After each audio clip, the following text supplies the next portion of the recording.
umuntu yahuye n'akaga igihe Satani aza mu isi aciwe mu ijuru.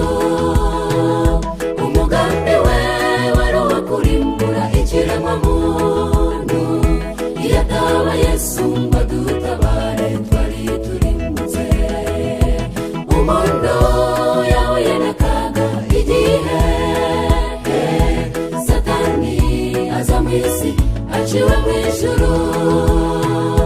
Umugambi we wari uwo kurimbura ikiremwamuntu. Iyo ataba Yesu ngo adutabare twari turimbutse.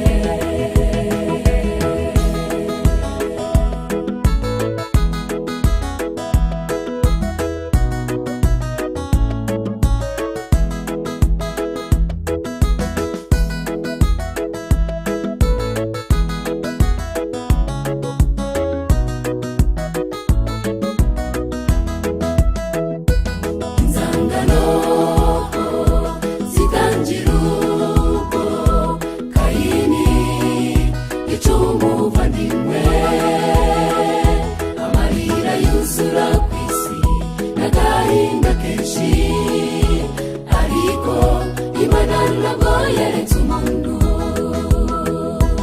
Umuntu yahuye n'akaga igihe Satani aza mu isi aciwe mu ijuru.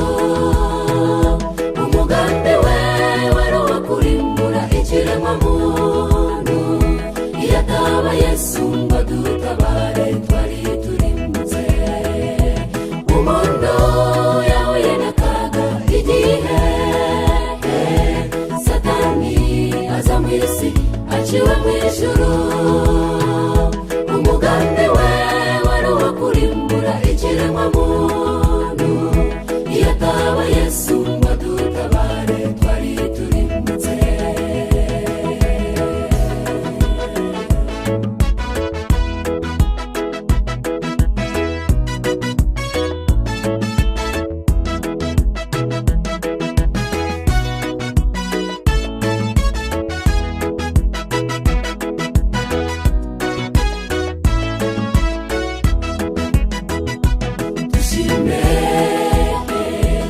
Imana ko yatanze umwana wayo abambwa kubwo njye nawe twari turimbutse. Haleluya twishimye twaracunguwe. Umuntu yahuye n'akaga igihe Satani aza mu isi aciwe mu ijuru. Umugambi we wari uwo kurimbura ikiremwamuntu. Iyo ataba Yesu